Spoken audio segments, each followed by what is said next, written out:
You text a friend or your partner on a texting app. You see they are online, but still, they refuse to respond to your messages for hours.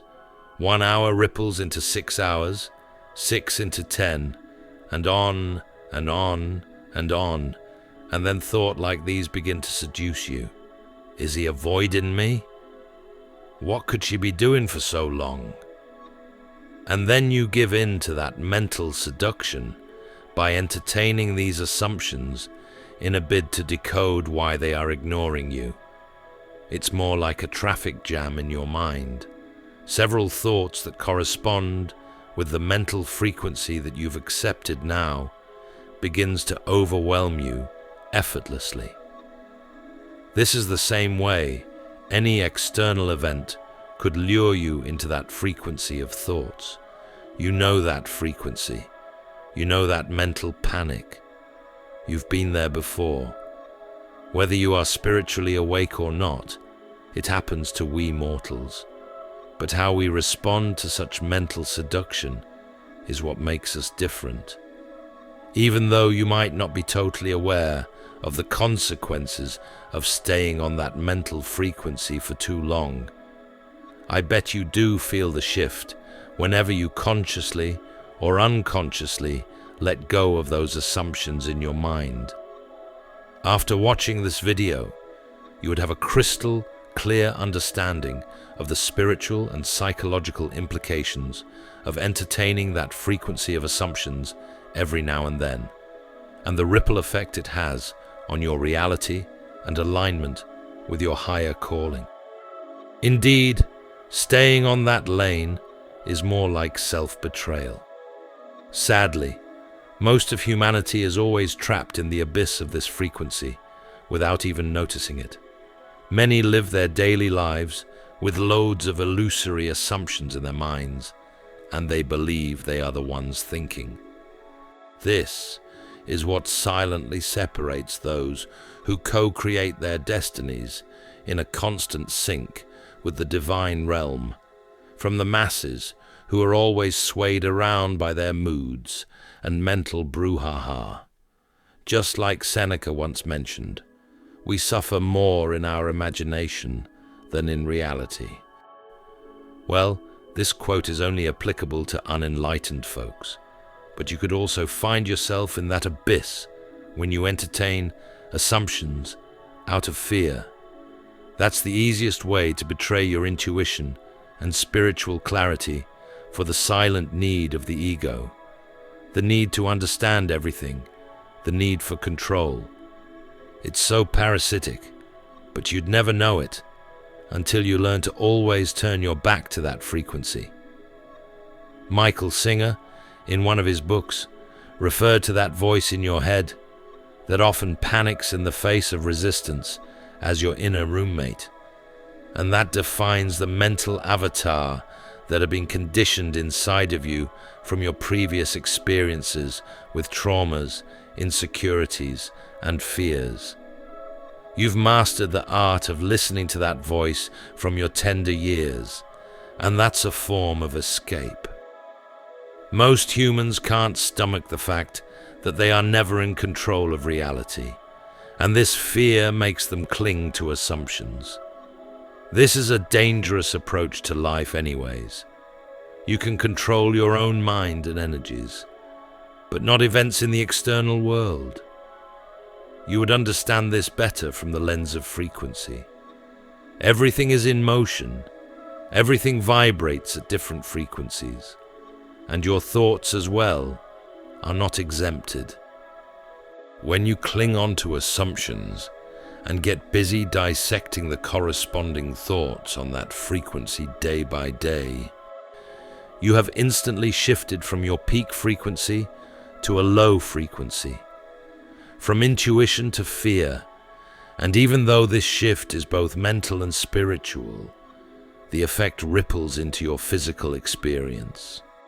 Spiritually, you've opted out of one state of consciousness to another, from harmony or alignment with your higher self to spiritual manipulation, from divine resonance to distortion, and in the physical realm, If you stay on that frequency long enough, the universe would be left with no other choice but to bring not just thoughts that correspond with that low frequency, but also souls of those that their thoughts match.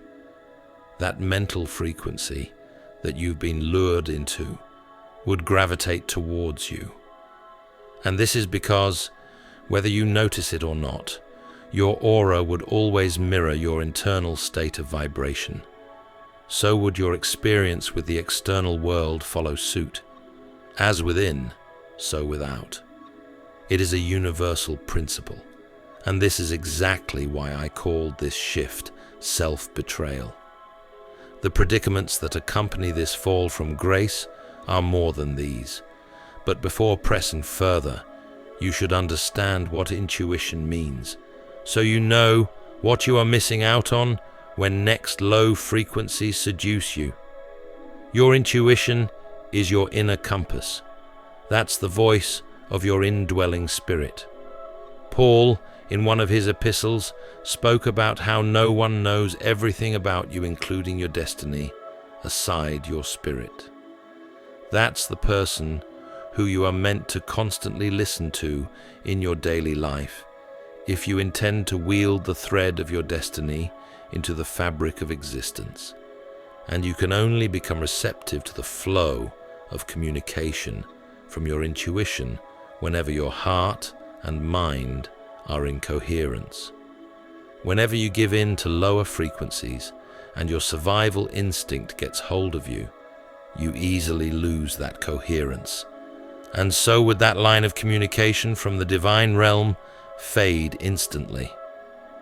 Funny enough, sometimes, in the midst of those assumptions, the truth might be there too, but even if that is the case, you would never know it.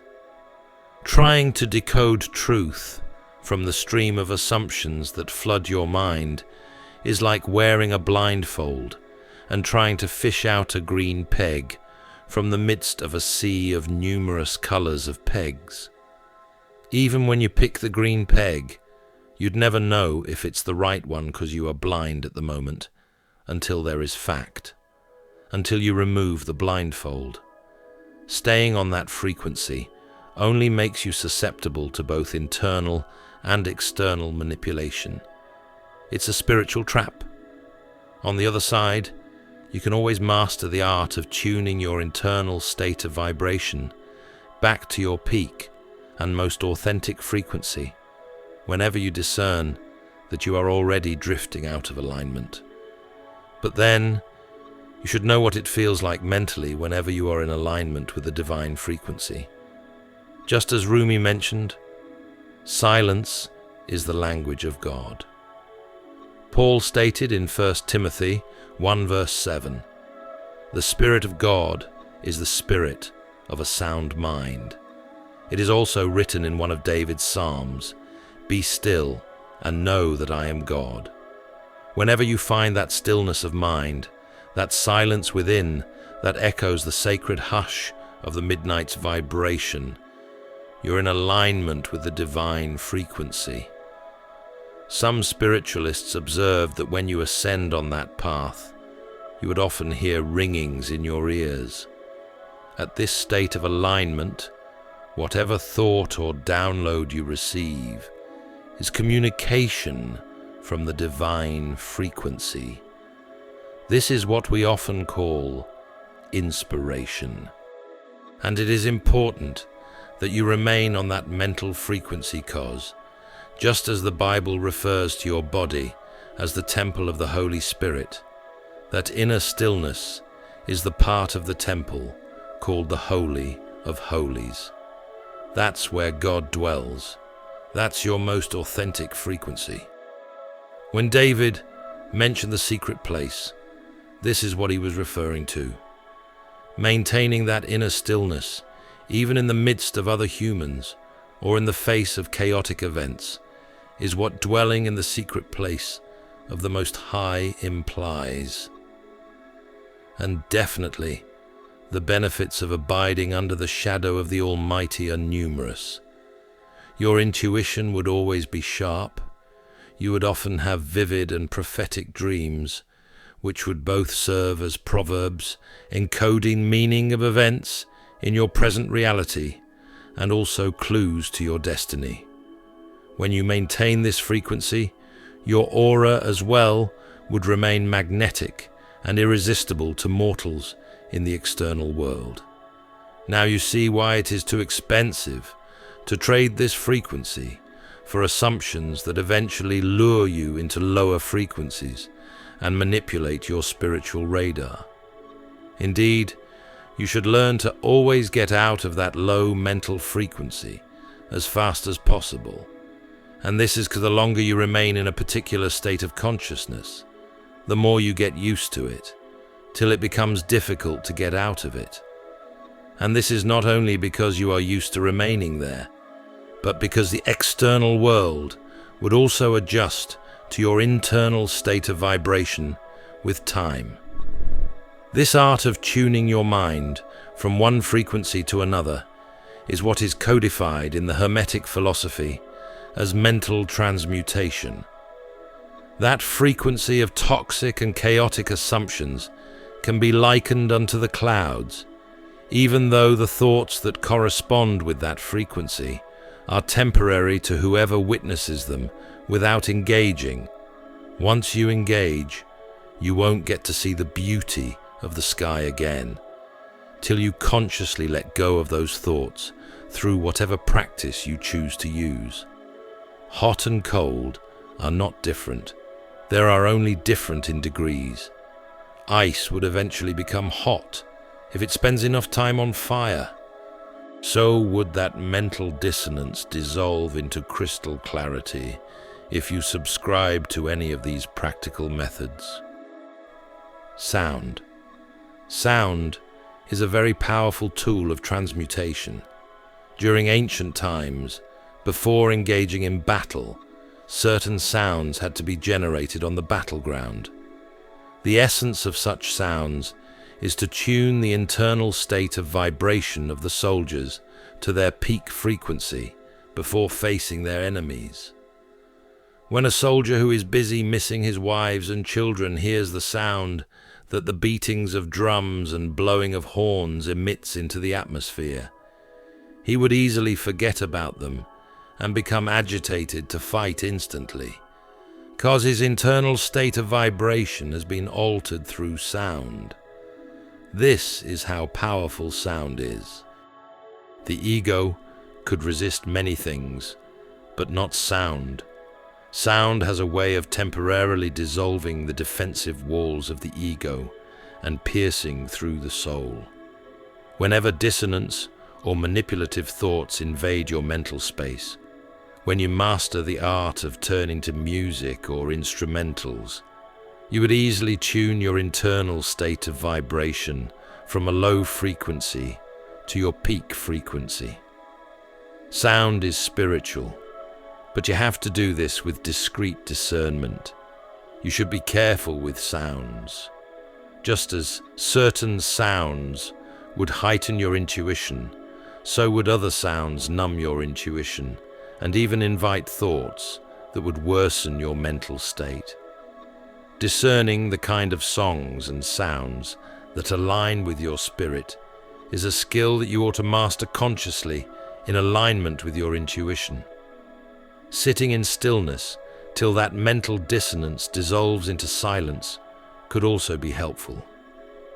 Also, Paul hinted that whenever anxious or fearful thoughts overwhelm you and you turn to prayers, the peace of God that surpasses all understanding shall fill your heart and mind.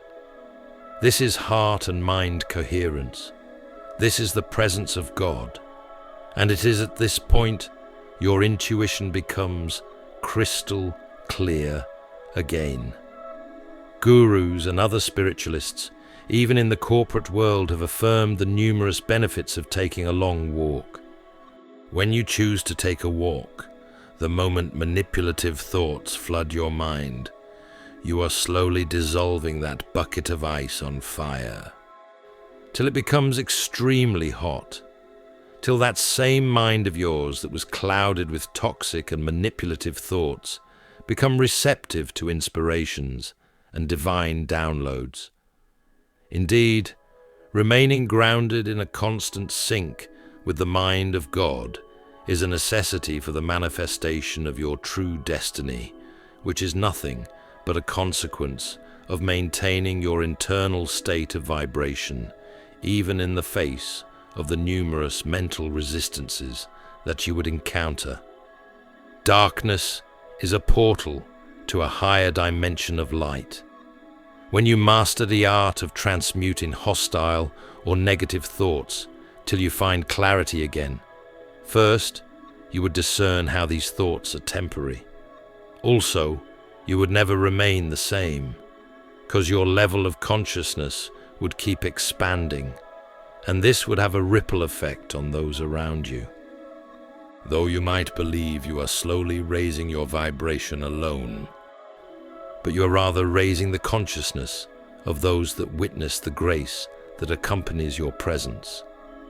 The universe only responds to frequency.